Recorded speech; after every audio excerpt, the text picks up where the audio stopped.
Mike Hodge and his wife Chrissy moved to South Africa 30 years ago, all to pursue Mike's passion for the magnificent African wildlife. Mike specialized in the most fearsome of them all, the mighty African lion. In less than 10 years, Mike and Chrissy overhauled their little oasis in the bush into a sanctuary where injured lions, abandoned cubs, and a fair number of other wildlife found their permanent home.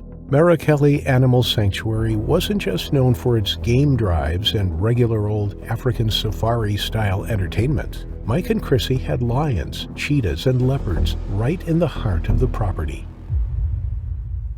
Some of the animals brought in were so injured when they were found that they'd never survive on their own in the wild. But thanks to Mike and Chrissy, they were held in massive enclosures so that they could live long and healthy lives as close to their original environments as possible.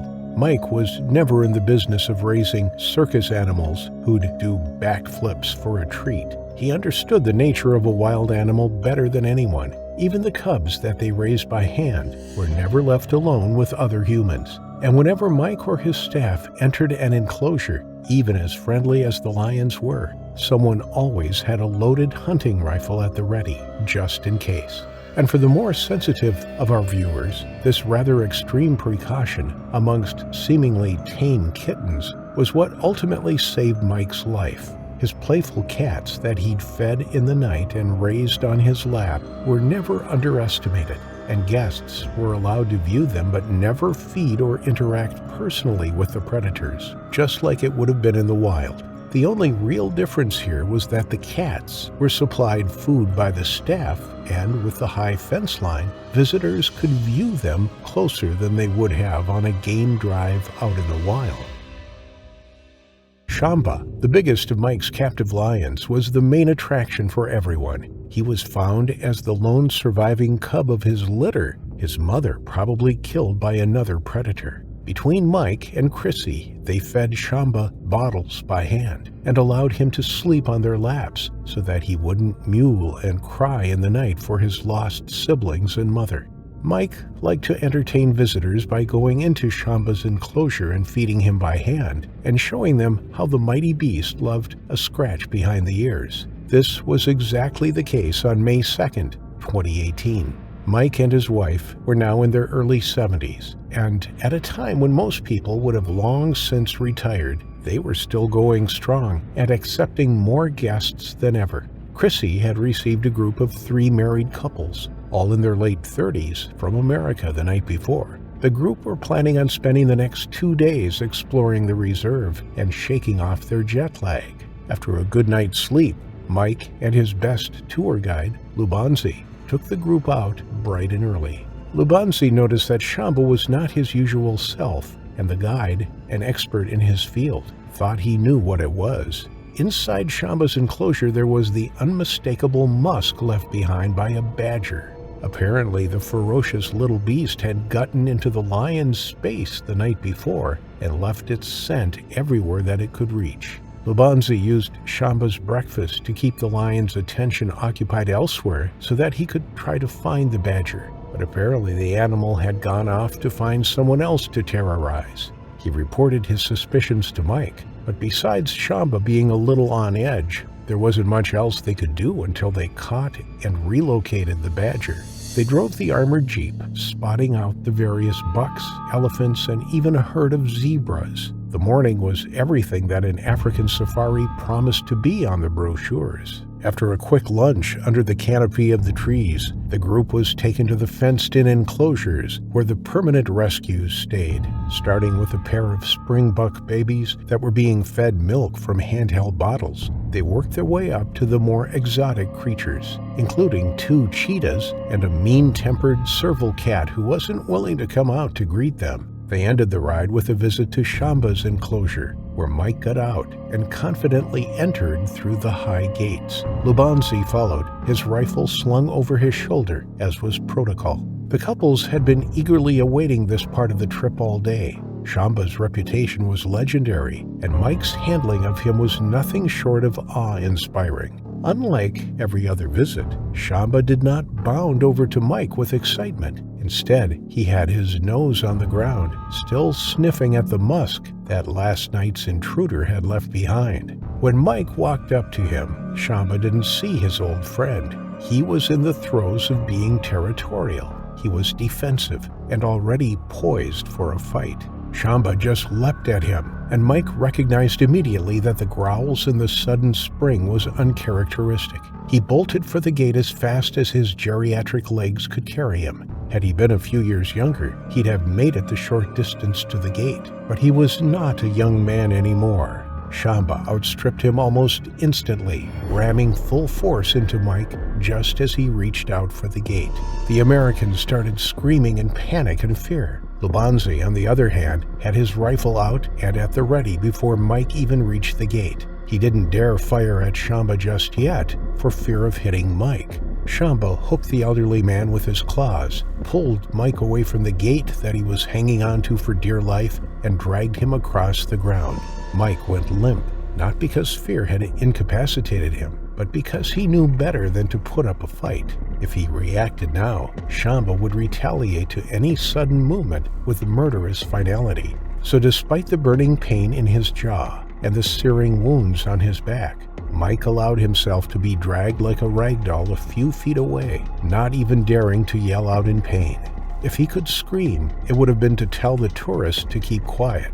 Their terrified yells and one of the women's hysterical crying were surely driving Shamba to even greater fury. The explosion of noise was just adding to the chaos.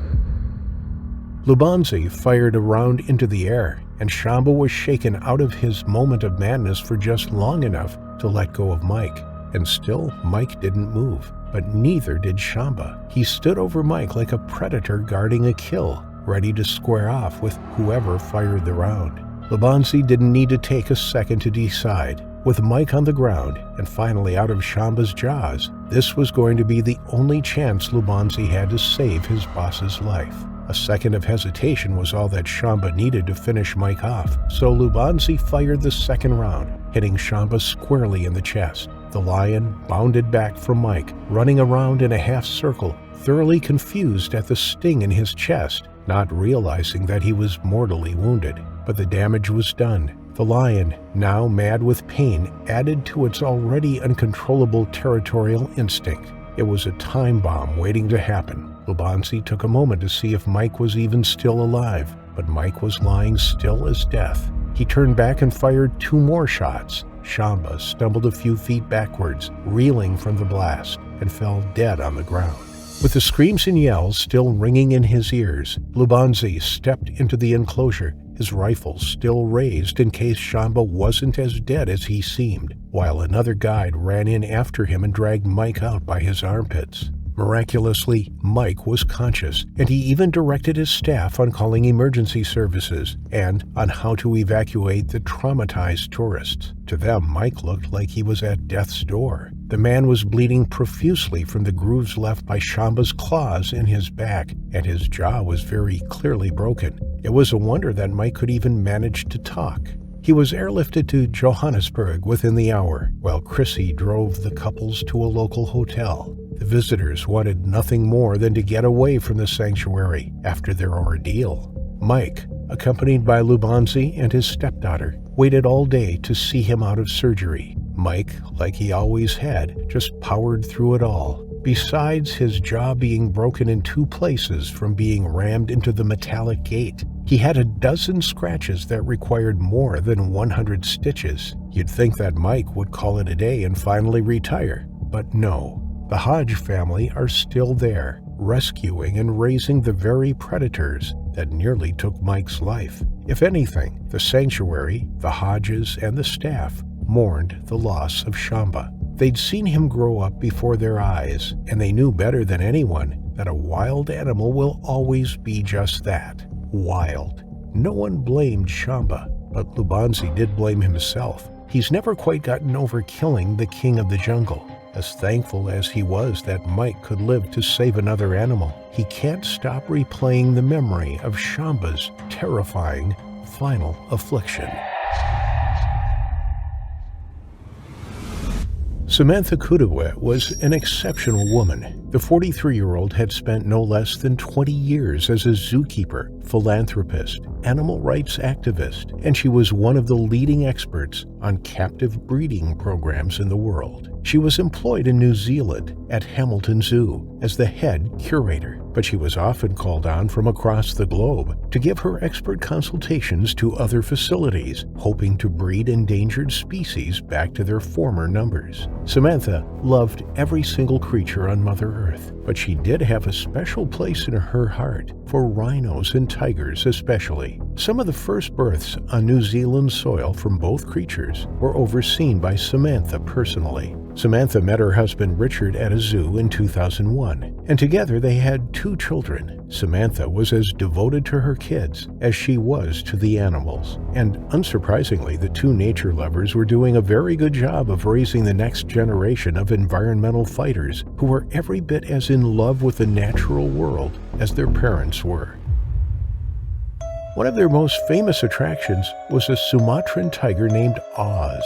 Oz had been brought in a few years ago to support the breeding program, and he was already the proud father of a pair of cubs sired 2 years before. Samantha had a soft spot for him.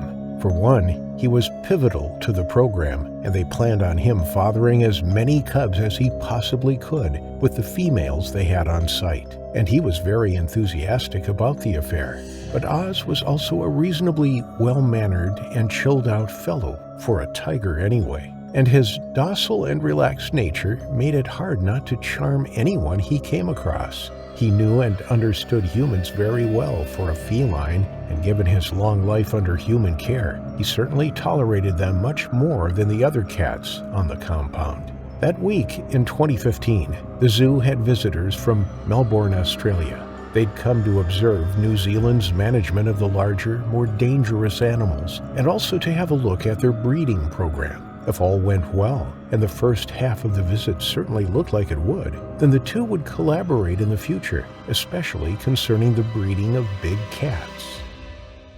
The team began their morning by going around to feed the animals, and for all of the larger carnivores, the setup was the same. They each had a 3-tiered cage. The smaller enclosure was where the animals were led to at the end of every day to sleep. The second, slightly larger holding was for feeding. And finally, the very biggest one was where they spent their days in a space where there were plants and branches, sand pits and watering holes, and a big number of toys around for them to play with. Oz and all the rest went into their middle feeding spaces, and when the rounds came by again an hour later, they were let out to their play and display areas, while the zookeepers came in from behind to clean their sleeping and eating spaces. Every area was securely sectioned off from the next by a heavy snap-lock gate that was impenetrable by an animal once it was shut behind them. Samantha was aware that Oz was not his usual self. September is mating season for Sumatran tigers, and the female in the den next door was starting to show signs of going into heat, and Oz was very much aware of the scents wafting into his enclosure. He'd been pacing nervously up and down his den for weeks. He was unusually agitated and snarled at anyone who walked too close to his fence line. Unfortunately, Oz would have to wait another week or 2 before he could be allowed in with the female, and hopefully he'd get some of that aggressive energy tapered somewhat by the end of the mating season and return to his usual relaxed self in no time. Samantha, even though she was second in command, was not one to stand back and watch everyone else do the work. She was just as likely to pick up a shovel and haul poop around as the newest hires were. That's one of the reasons that her colleagues had so much respect for her in the first place. She never thought that any kind of work, no matter how hard or menial, was beneath her. Oz ate his breakfast, and when the gate opened to let him out to the large space, Samantha stepped in behind him and closed the gate. Unfortunately, something wasn't right with the gate, and it simply bounced off its snap mechanism and did not shut securely. Samantha turned her back on the gate and went over to her wheelbarrow that was loaded with feed for the red pandas. When she turned the wheelbarrow around to exit through Oz's sleeping place, the tiger was already back inside the feeding area. When he walked through the gate, he heard it slam like it always did. But when he turned around, he caught sight of the gate swinging back open, with Samantha walking away with her back toward him. Oz might have never hunted a day in his life, but that didn't mean that he didn't know what to do then. Even with his belly full of food, his hormonal agitation kicked into high gear. He didn't care to hunt Samantha. To him, at that moment, she was a threat to the female next door, and he needed to protect her at all costs, even if that meant taking out the human that had fed him so consistently all of these years. Oz stepped through the gate, tentatively at first, but once he crossed the threshold with the woman now only a few feet from him, he became an orange blur of lightning. Oz crossed the distance in just 4 massive strides before Samantha turned to face him, her hands still on the handles of the wheelbarrow. Oz jumped over the food in one graceful leap. Samantha's eyes went wide with shock when she saw the predator flying at her through the air. But if she had any plans on screaming out for help, there just was no time for any sound to escape her throat. Oz slammed into her, his paws on her chest and his fangs striking her right in the throat. They went sliding across the ground. The force of that drag shredded through Samantha's shirt and tore the skin on her back to ribbons. Oz didn't wait for them to stop moving before he pulled back, ripping the woman's throat completely out. Samantha was powerless to scream with no windpipe and no voice box left to make any sound. The blood spewing from the gaping wound drenched them both in a shower of red. Oz came down on her neck again, but this time he shook his head fiercely. Samantha's neck was broken by the second shake, and whatever life she had left in her was instantly cut off. The moment that Oz realized that the woman was no longer alive, he stepped back from the body. He wasn't hungry, and the threat had been taken care of, so he paced around the enclosure, unsure of what to do now. He sampled at the body once or twice, mostly out of curiosity, until a pair of zookeepers finally came by. They came across a sight out of a horror movie. Oz's entire face, chest, and front legs were covered in blood. He was so drenched that his orange and black stripes weren't even visible, and a few feet from the upturned wheelbarrow lay the crumpled and bloody mess that was Samantha. Even from that distance, they could see that her throat was ripped out and that there was clear damage to one of her legs. The keepers ran to get help, and in less than 5 minutes after the discovery, Oz was lying unconscious in the play area, the tranquilizer dart sticking out of his rump, proclaiming the cause. Samantha's remains were removed from the scene only after police released the body and had taken all of the evidence they needed. Richard, who also worked at the zoo, had to be physically restrained from running into the enclosure when he heard what had happened. This would be the start of a 2-year lawsuit to determine who was responsible for the death of Samantha. The gate hadn't been maintained properly. A little rust and a lack of regular oil caused the gate to malfunction, and Samantha had gone in alone. It should have been implemented that no zookeeper work alone, no matter what species of animal they were caring for, especially since everyone knew what state Oz had been in the weeks preceding the attack. He hadn't eaten Samantha, proving that he acted out of instinctive territorial behavior. Richard resigned from the zoo the day after the attack. There was just no way that he could bear continuing to work at the place where his wife had died so brutally. But he and the thousands of petitioners all agreed that Oz shouldn't be killed. He was acting according to his nature, and no fault could be placed on the animal for doing what he was born to do. But Hamilton Zoo did not have the proper maintenance schedule in place, nor did they require employees to work in pairs, and both of these factors contributed to Samantha's death. In the end, it was decreed that Hamilton Zoo pay the family $200,000, and they were required to overhaul their entire safety, feeding, and maintenance structure, costing them millions of dollars more to meet the standards that were required to keep the zoo open to the public. One thing is certain, Samantha would have agreed with her husband and the petitioners. Oz had every right to live. No one understood more that every Sumatran tiger on this planet is precious and worth saving. Both Samantha Kudeweh and Oz the tiger met their terrifying final afflictions. John Varty's Tiger Canyon Wildlife Farm sits in the Free State province of South Africa. South Africa has its fair share of big nature parks and wildlife reserves, but Tiger Canyon is different in a big way. Tigers don't naturally occur in Africa at all, but John Varty, the acclaimed filmmaker and wildlife conservationist, opened the park to create a breeding program to combat China's dwindling Bengal tiger population. For years now, Varty has played the biggest role outside of China in bringing the magnificent cats populations back to their former glory. But the farm doesn't just hold the imported tigers and their cubs. It's the place to visit if you want to see exotic cats. Lions, leopards, cheetahs, they've got it all. And just a few miles away is the Londolozi Game Reserve, an upscale resort that plays host to most of the tourists who come from all over the world to visit the best place to see all of the big cats in one place. But March 2017 was an unusually relaxed time for the staff at Tiger Canyon. They only had 2 groups of tourists consisting of about a dozen visitors altogether, and most of them were in their 20s and 30s. The 2 groups naturally got along with each other as well as the staff members. It wasn't long before both the people who worked at the farm and the tourists had a few parties and barbecues together. It's not exactly encouraged to mingle too closely with the tourists, but South Africans are a friendly bunch, so it's easy to see how the outsiders' visit went from business to pleasure so quickly. On Friday, March 24th, Tiger Canyon's manager, Jacob Peterse, took all of their visitors on a game drive to see the entire farm from top to bottom. During this time, his wife, Sophie, and their 3-year-old son prepared dinner for their guests.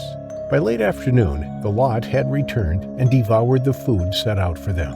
Jacob and Sophie left for the evening, leaving their guests in the care of a handful of staff members. But unbeknownst to them, the moment they left, the party started. Out in the wilderness with no one in earshot, the group lit a fire and got started on a party before it even got dark. By 10 that evening, almost all of their booze was finished, but not to worry, the South Africans who were partying with them had plenty of contacts who could sort them out in no time. A few phone calls later, one of the partying staff members took a walk to meet a taxi on the dirt road that led to Tiger Canyon. They exchanged cash with some booze, and the taxi driver drove away. But while walking back with the booze, he decided for some reason to stop behind the cheetah enclosures. Inside were 4 cheetahs held behind a metal fence. He needed to open a gate, walk through the enclosure toward another gate on the far side of the cage, and then he'd enter the area where the bungalows and reception buildings were. The people who worked at Tiger Canyon got along well with the usually dangerous animals. They'd been born in captivity, and even though they weren't exactly tame, they were very friendly with the people who fed and cared for them. They simply stared at the man walking through their home curiously from behind the bushes and trees.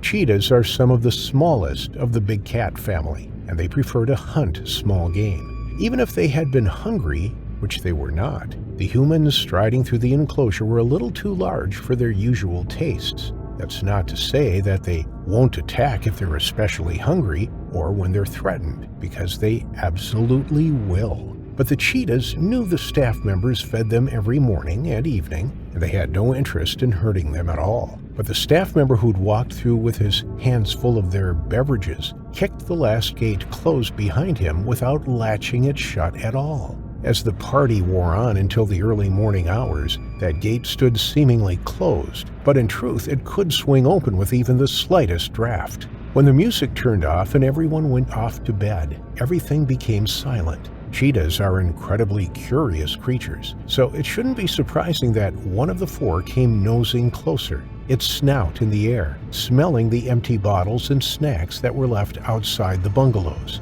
Before the sun came up, the cheetah was out on the grounds, scavenging the crumbs and whatever else was left behind. By 6 a.m. the sun was out, and the staff members, hungover and sour, started making their rounds. The escaped cheetah slunk back into some bushes when the movement around him became apparent.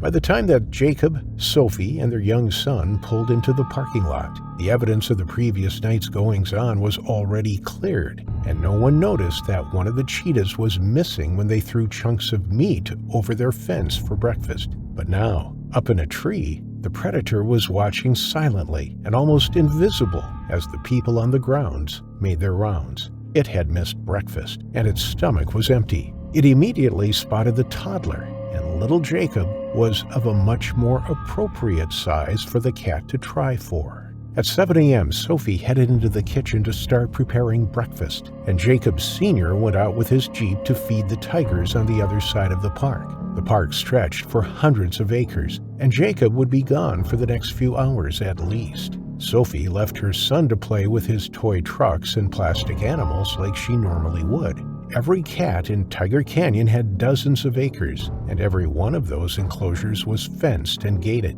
They'd never had an animal escape, so the chances of little Jacob meeting a predator was almost non-existent. While she cooked and set the tables, Jacob played happily in the grass and sand. His back was turned to the trees where the cheetah was perched. Sophie was in the kitchen, and all of the staff were either cleaning up a bungalow or out feeding the lions, leopards, and tigers. The creature climbed down to take advantage of the opportunity, heading straight for the blond boy playing in the morning sun. Its padded paws made no noise as it stalked closer to the boy, its shoulders brought high and its head held low. Now it was out of the grass and in full view of the vast green lawn. If anyone had come by in those seconds, they'd have seen the animal immediately, but no one was there except little Jacob, singing nursery rhymes while he drove his truck on his hands and knees. Engrossed in his game and in his song, the boy had no inkling or warning of the thing that sprang on his back. The cheetah took a leap, folded its claws around Jacob's chest, and bore its fangs into his face. The boy screamed in terror and pain, pinned to the ground, helpless to run or fight.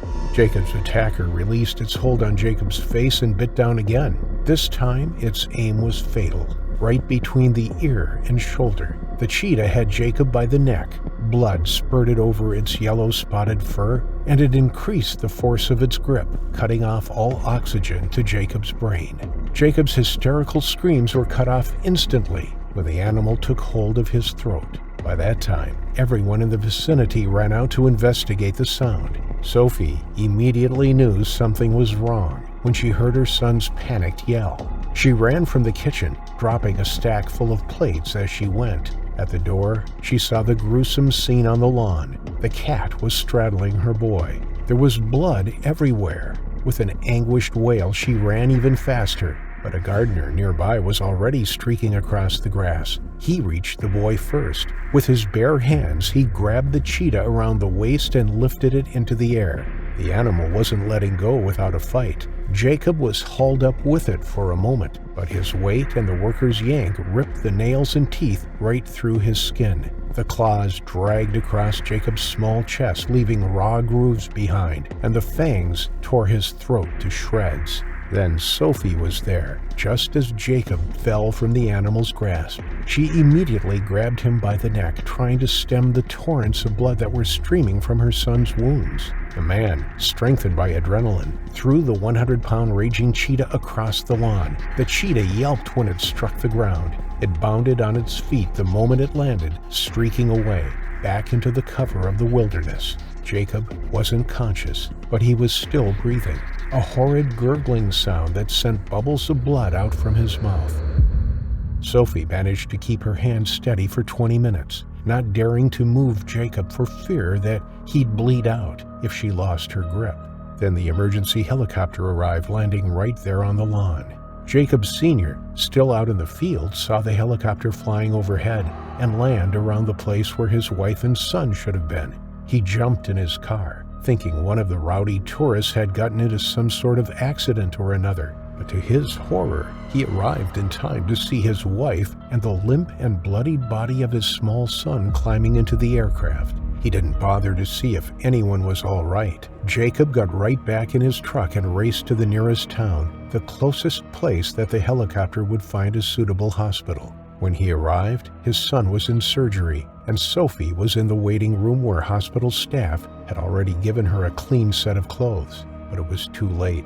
Jacob was brain dead long before they reached the hospital, though he remained stable and breathing for several days in his hospital bed. His parents had no choice but to take him off life support, to spare him and themselves the agony of seeing him die a slow and drawn-out death. Authorities decided that the attack was a result of human error, and the cheetah in question was recaptured and placed back in its enclosure. New spring lock bolts were placed on every gate in Tiger Canyon. The 4 staff members who'd been drinking with the tourists were all fired for their behavior, and the staff member who smuggled in the booze and left the gate open was charged with involuntary manslaughter. But given the fact that it was truly an accident, he never saw the inside of a prison cell. Jacob and Sophie Peterse never set foot on the grounds again. Working on the location where their son had been attacked was too much for them to bear. Even still, they will never forget the day that their son, 3-year-old Jacob Peterse, met his terrifying final affliction. Kristian Prinsloo was visiting his grandmother for the 2-week school holiday that began at the end of March. In South Africa, this is a busy time for most adults, since business and work goes on just as it usually would. Luckily, Kristian had plenty of family and cousins that he could go visit during the holidays, but he opted to stay with his maternal grandmother instead. Mari Stridham, even though she was 75 years old, she and Kristian were very close to each other, and the boy genuinely enjoyed spending time with her. But there was another reason that Kristian, or Tien, like everyone called him, liked to visit his gran. Mari lived in Elisras, a town in the north of South Africa, just a stone's throw from the Botswana border. Elisras has a large farming community with little acreages dotting the outskirts of the town for miles, and Mari was well ingrained in the community. They had nearly daily trips out to visit one friend or another, Mari usually checking in on the older members of the community if they were sick or just needed a bit of company. Tien spent those drives absorbing all of the books that the town's library had to offer, while he eagerly awaited the next stop and the next adventure. Most of those plots and farms had at least half a dozen interesting animals on it, and the residents never had a shortage of cookies and treats for the polite young man who was always willing to lend a helping hand where he could. One acreage took in abandoned gazelle calves, another had cages full of rabbits and guinea pigs, and yet another had a troop of meerkats that liked to sneak into the farm owner's house to wreak havoc. It was every 11-year-old's dream holiday, but none was more interesting than the plot they were visiting on that April in 2017. This couple kept real-life lions. It might sound extreme to us, but there are quite a few such places in South Africa. Usually, people raise abandoned cubs by hand, either to extend breeding programs, to reintroduce them into areas where inbreeding or poaching has affected the big cat populations, or just to sell off to private collectors and zoos around the world. It's a dangerous profession, but one that's taken very seriously, and always with the magnificent animal's future at the forefront.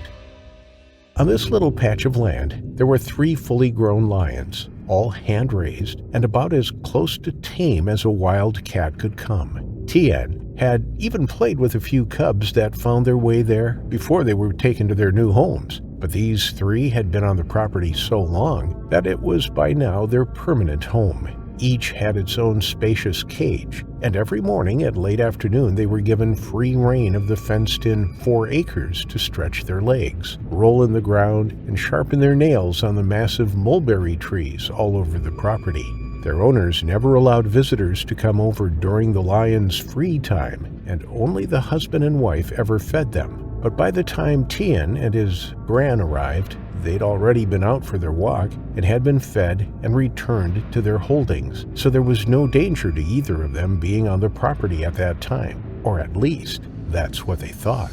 Mari and Tien spent a few minutes chatting with the owner's wife, whose husband was out of town. Mari had known the couple for years, and so did Tien. This was just a social call to catch up over a cup of tea and to make sure that all was well with the woman who was alone so far out of town. While Mari busied herself in the kitchen with making tea for all of them, the wife stepped away to attend to an errand at the back of the house, leaving Mari and Tian in the kitchen. Tian, returning the milk to the fridge, didn't see the adult African lion poke his nose into the open kitchen door. Apparently, someone had not closed its heavy metal gate properly, and predictably, it used its newfound freedom to come to investigate Mari and Tian's unfamiliar scents. Mari saw it immediately, and as soon as her eyes fell on the creature, she moved in between her grandson and the beast in one swift motion. Tian heard her call out to him softly, and to his horror he saw what was standing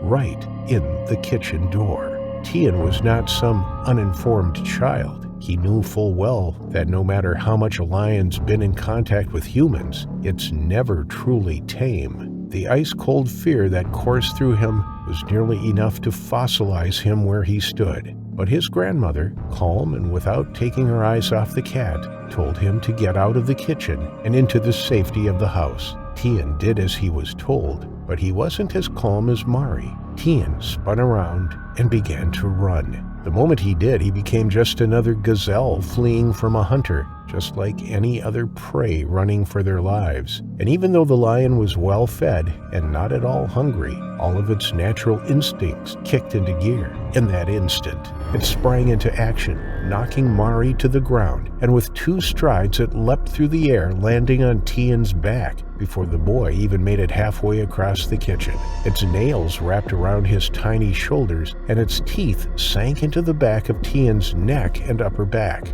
This male was on the younger side, its mane just having grown in fully, and it had never hunted before in its entire life. Had this been an experienced hunter, that bite would have been well aimed and it wouldn't have missed the jugular. Its full weight and the speed with which it had come at the 11-year-old slammed him to the ground with such force that 2 of his ribs and his nose broke instantly.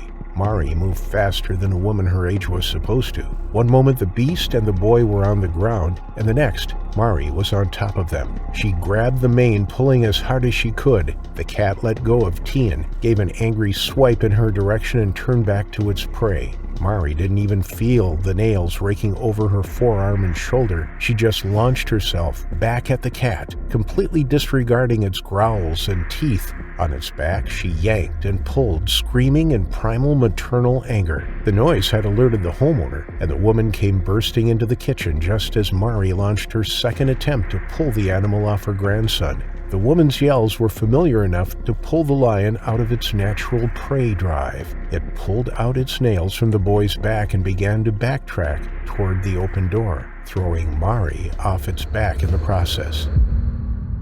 Mari didn't wait for the tiles to get warm beneath her. Slipping on her and her grandson's blood, she scrambled to Tian's unmoving body. The homeowner ran after the lion, got it back in its cage, and ran back to the house with the intention of calling an ambulance. But Mari was one step ahead of her. She'd grabbed the car keys off the counter, threw them at her friend, and picked up Tian like he weighed nothing. The adrenaline was fueling her now. Even at 75, with her own wounds and her age dragging her down, she suddenly could have been 20 years old again. It took them 20 minutes to reach the nearest hospital, and there the damage was starkly clear. The back of Tian's neck and his back were shredded beyond repair. He was completely unresponsive, and his breathing was shallow. Besides patching up the deepest scratches to slow the bleeding and to get him on a transfusion, all that the small-town hospital could do was wait for the helicopter to arrive to airlift Tian to Pretoria City, where the best surgeons and specialists were already waiting.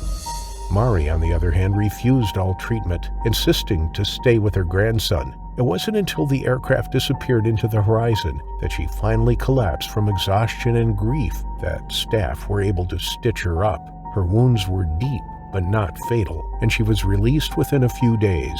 Tian was whisked into surgery the moment he arrived, but his condition was too dire. Unless a miracle happened, there was no waking up from the intense damage that his spinal cord received. The connection between the brain and the rest of the body was severed when those teeth gripped down his spine. For 3 weeks, Tian remained in his comatose state. He was kept breathing by the machines that beeped away in the background. His parents, Herman and Adri Prinsloo, kept vigil at his bedside, begging the public for prayers, while their only child showed no signs of brain activity. 3 weeks of hell later, and Tian died just 1 day after his 12th birthday.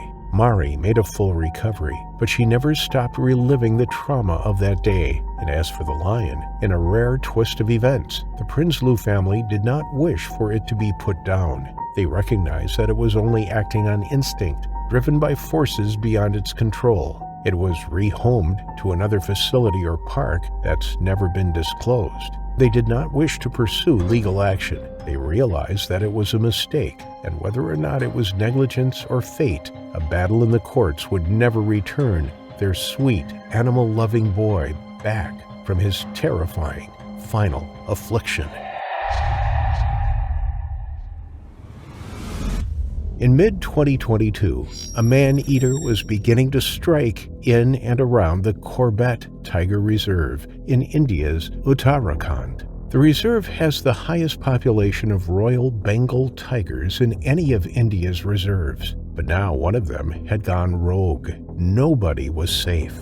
It had learned that humans were easy prey, but it didn't take advantage of some of our true vulnerabilities. A lone person walking through the forest or along a remote track would definitely be considered an easy target for the world's largest cat. But this tiger had a thirst for people zooming past on motorbikes. Perhaps the characteristic sound of a motorbike engine lured the tiger from the dense undergrowth and alerted it to the presence of humans. Perhaps it knew humans would be less alert driving along a highway than walking alone in the forest. Whatever the reason, the attacks on motorists began to stack up. On June 15th, a motorcyclist was plucked from his bike as he sped along an open road running alongside the reserve. He had been riding alone, and when he never returned home, his family grew worried. His upturned motorbike was discovered along the edge of the road, and a trail of flattened vegetation led investigators to his partially eaten body. Then, just 2 days later, on June 17th, 2 forest officials who were riding a bike were attacked. They were knocked to the ground by a pouncing tiger. Whilst one managed to flee, the other was killed and dragged off into the forest for the tiger to feast upon. The tiger had tasted human blood and was eager for more. But with so many locals living in and around the tiger reserve, many of them had no choice but to pass along the roads, right through tiger habitat. They risked their lives every day just going about their everyday business. And it wasn't just the adults going off to work or family engagements. There were schools located in the vicinity too. On Saturday, July 16th, 2 friends, Afzarul Un Ahmad and Mohammed Anas, traveled from their village of Jihal to Nainital for a day trip. They traveled by motorbike, taking one of the main roads near the reserve. As evening approached and dusk set in, the 2 of them headed for home. They took the main road via Ramnagar, which cuts through the Corbett National Park. Mohammed jumped onto the front of the bike, and Afzarul sat as the pillion passenger on the back. As they made their way along the highway just after 8 p.m., the sound of their motorbike could be heard across the reserve. The engine's rattling carried on the air, and in the dense woodland, a tiger pricked its ears. But this wasn't just any tiger. This was the tiger. It made its way through the undergrowth towards the sound. Camouflaged in the half-light and hidden by the vegetation, stealthily it moved into position for the perfect ambush. Then, as the 2 friends approached, it crouched down, ready to pounce. Mohammed and Afzarul were blissfully unaware that they were heading straight towards some of the most formidable jaws in the animal kingdom.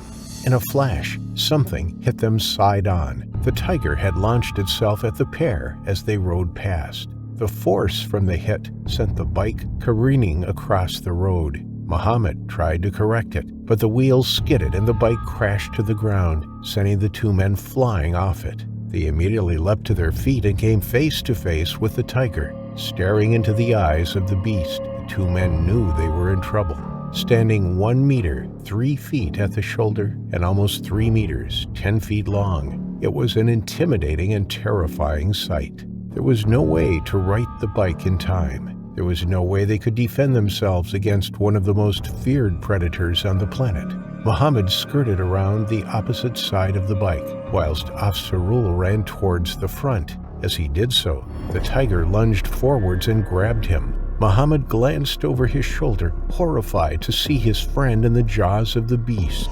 Afzarul let out a cry as the tiger sunk its teeth into his flesh, having canines up to 10 centimeters, 4 inches long. Bengal tigers can suffocate their prey in seconds. They typically approach their prey from the side or behind and ambush them when close enough.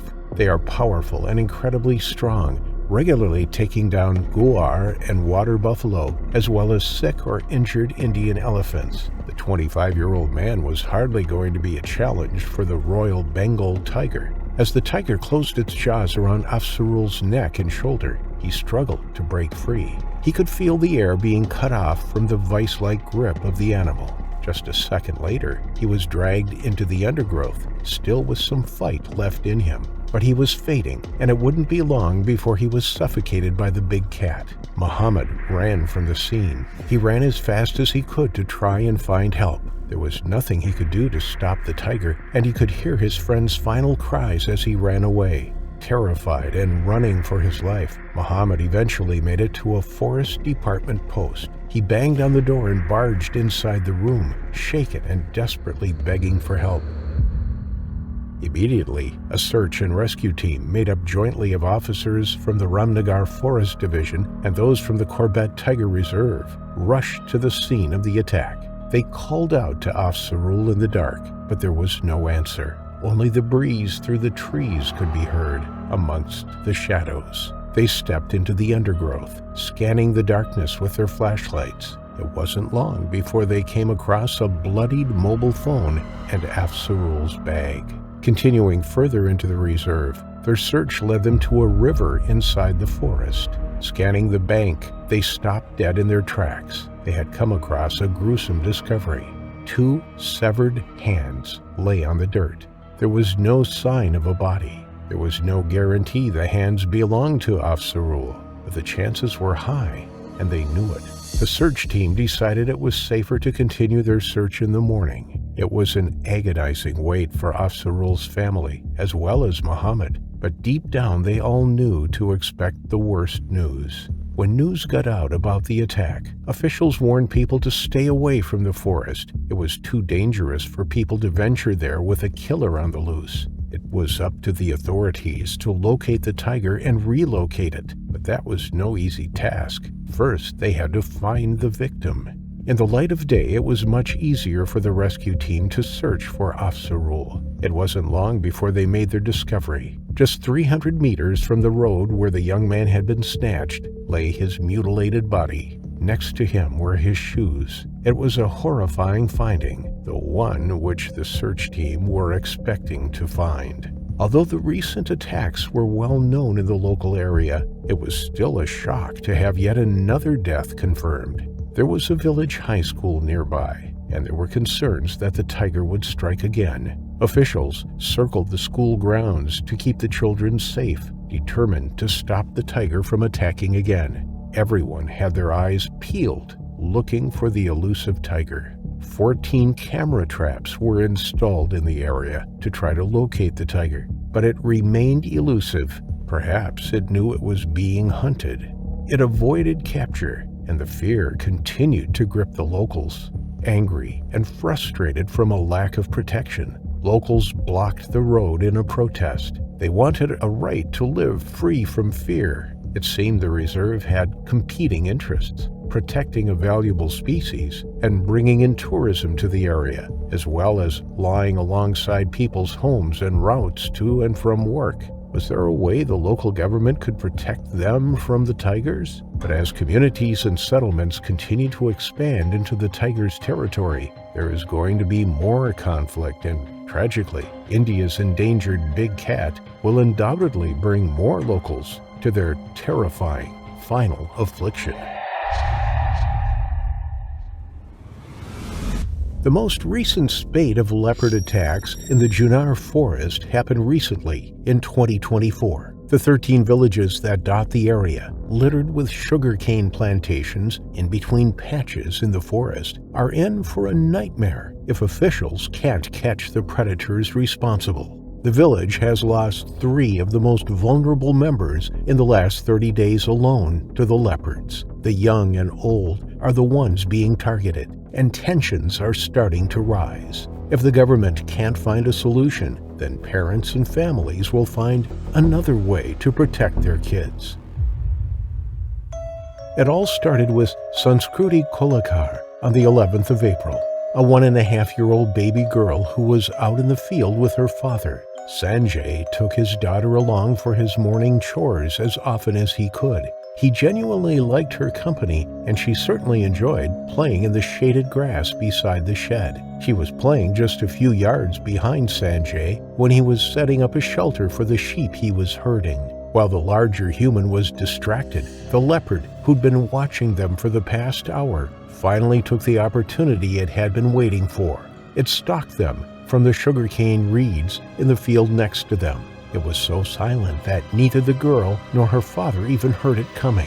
When it reached their turned backs, it grabbed Sanskruti and bolted back around to the field. The little girl didn't even have a chance to scream. The leopard's powerful jaws closed around her neck, letting out a bone-cracking snap through the air. It was that sickening crack that made Sanjay turn around, only for him to see his daughter's limp body inside the jaws of the leopard disappearing into the rows of sugarcane. Sanjay snapped out of his stunned stupor and ran after them, but the animal was too fast. Sanskruti was such a tiny child that her weight didn't slow it down at all. All Sanjay could do was to turn back and find help. Authorities jumped into action as soon as they got the alert. They issued drones and helicopters to track the few leopards that had tracking collars, but to no avail. Sanskruti's remains, or what little was left, was later found deep in the fields near the edge of the forest. Almost a month later, a woman in her 30s was attacked while working on a plantation, presumably by the same animal, but she miraculously survived. She nearly lost an arm, and she'll never have full use of it again. This brave survivor prompted the cat to leave the healthy adults alone after that. She'd put up such a fight that she pulled out a chunk of the leopard's skin and hair with her bare hands. The patch of skin she managed to yank out was a significant amount, and that adrenaline-fueled burst of strength was probably what saved her life. Just 2 days later, on May 7th, Rudwa Fatali, an 8-year-old boy, was out playing in the front yard of his aunt's house. He and his family had come from the city to visit relatives in the village of Kulwati. His mother and aunts inside the house heard a blood-curdling scream coming from the front yard. The woman inside the kitchen ran out just in time to see Rudwa's bare feet disappear into the sugarcane field as the spotted cat dragged his body away. Rudwa's relatives stormed in after him, and the leopard let go of his neck to flee from the oncoming horde of ferocious women armed with pots and broomsticks. Sadly, Rudwa was already dead when they reached him, his neck completely ripped out. Now a pattern was starting to develop. All of the fatal attacks were children, and it all happened next to or within the sugarcane fields. All cat species are highly adaptable, but few can compete with the leopards and the cougars. The leopards of India haven't been deterred by the farms that are taking over their habitat like the other creatures. Instead, they've molded themselves in such a way that they've begun to use those neat rows of fields to their advantage, both for hunting and as a safe place to seek shelter at night. This recent man-eating leopard is a prime example of making the best of a situation, though that turns out to be the worst possible scenario for the people who work and live there. 3 days later, the villagers, still reeling from the loss of Rudwa, a 50-year-old woman named Nanubhai Kadale, went out to tend to her farm. Situated next to the row of crops, she was hunched over, with her back facing the field, untangling a hose pipe. This was the moment that the creature watched so silently from the field was waiting for. It sprinted silently toward her, and Nanubhai only became aware of the stalker when it sprang onto her back. this wasn't the point precision aim it utilized with the children. The leopard missed her neck. Instead, its teeth sank into her right shoulder, and its claws sliced through her clothes, raking through the skin on her back. Screaming in terror and pain, Kudeweh went down, face first, into the tangled hose and the dirt. Now that it had gotten her off her feet, the animal extracted its teeth and bit down again, and this time its aim was true. It clamped down on the jugular, crushing her windpipe as it did so. Kudeweh's screams were cut off abruptly, but it had been enough to alert the workers who were just stepping in through the front gates to start their day just an acre away. Tragically, they were too far off to make it in time to save her. By the time they'd run over, the leopard, with Kudeweh still alive and losing consciousness from lack of air and loss of blood, dragged her by her neck into the fields. The farmhands ran after the sound and followed the trail of blood left behind in the attack's wake, screaming and yelling as they went. Their machetes and spades were raised, ready to hack Kudeweh free from the beast if they had to. But again, it released her to flee from the approaching mob, ripping out as much flesh as it could fit in its mouth from her neck and shoulder. She was dead by the time the group reached her. The villages surrounding the Junar forest are in an absolute uproar. Authorities are truly putting out every resource at their disposal to catch this spotted serial killer. A curfew has been set in place so that no one is out during the dusk or dark hours. Elders and children are chaperoned by armed patrols. 50 guards have been deployed alongside trap cages, 20 night vision cameras, and they've even started handing out firecrackers, imploring villagers to deploy them at random intervals. So far, the crackers have been the most effective at all. Every time workers set them off before they go into the fields, the sugarcane stalks become alive with rustlings as creatures big and small flee from the blasts. The traps worked very well too, but the success also brought a startling reality to the forefront. It might not be a single leopard responsible for the quadruple attacks. 7 leopards, caught in just 7 days, were captured within the 5-mile radius surrounding the Junar forest's villages. Determining which animals actually attacked the women and children is impossible, but it could be multiple guilty cats. They hoped to at least identify the leopard responsible for the attack where the woman survived. She managed to rip a piece of fur and skin out of the animal's back, which would make that leopard easily identifiable. But of all the leopards they caught, none of them showed any wounds that matched, so that one is still out there somewhere. Since then, authorities have found half a dozen abandoned lairs that showed signs of cubs having been born there recently. There is no question that dozens of leopards are lurking the forest nearby.